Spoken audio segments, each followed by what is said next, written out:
राम नारायण राम हे आपण सर्वजण जाणतो की लाखो वर्षांपूर्वी कोणाच्याही मालकीचा हक्क नव्हता. मालकीचा हक्क तेव्हा आला जेव्हा माणसाची विचार करण्याची क्षमता वाढली, त्याचा मेंदू विकसित झाला. जसजसा माणूस अधिक विचार करू लागला तसतसे त्याला आपले सभोवतालचे जग अधिक समजू लागले. ही विचारसरणी कुठून येते, काय येते हे आपण कधीच विचार करत नाही. कोणताही जीवजंतू कधीही कोणावर अचानक हल्ला करत नाही.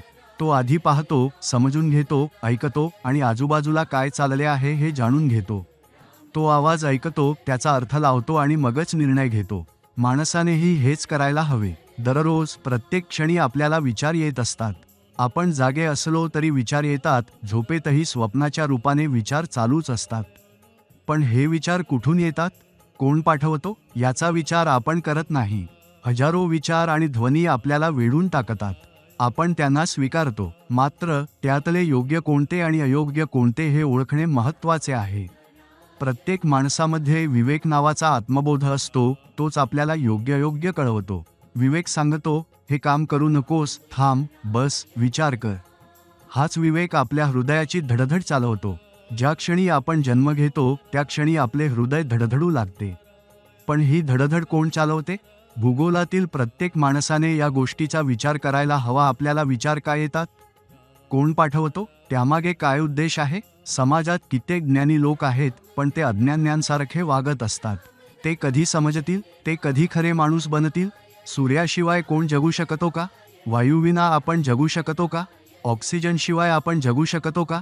निसर्गाने सर्व काही इको बॅलन्स ठरवले आहे. माणसाला जसे जगण्याचा अधिकार आहे तसेच झाडांनाही आहे. आपण झाडांवरून फळे तोडतो, फुले तोडतो, त्यांना यात वेदना होत नाहीत का? जर एखादे झाड येऊन तुमची केस तोडायला लागले आणि म्हणाले हे आम्हाला हवे आहे तर? जर झाडांशी आपण प्रेमाने बोललो, मागणी केली तरच तो आपल्याला फळ देईल. जर झाडे मुळांसह जमिनीतून उखडून बाहेर आली आणि तुमच्या मागे धावत तुम्हाला मारू लागली तर काय होईल? पृथ्वीवर मोठा विनाश होईल. म्हणूनच निसर्गाने जसे इको बॅलन्स ठेवले आहे तसे आपण त्याचा सन्मान केला पाहिजे. निसर्गाचा नियम, ज्ञान, धर्म, कर्म, त्याग हेच आपले खरे धर्मग्रंथ आहेत. आकाश हेच आपले ग्रंथ आणि कुराण आहे.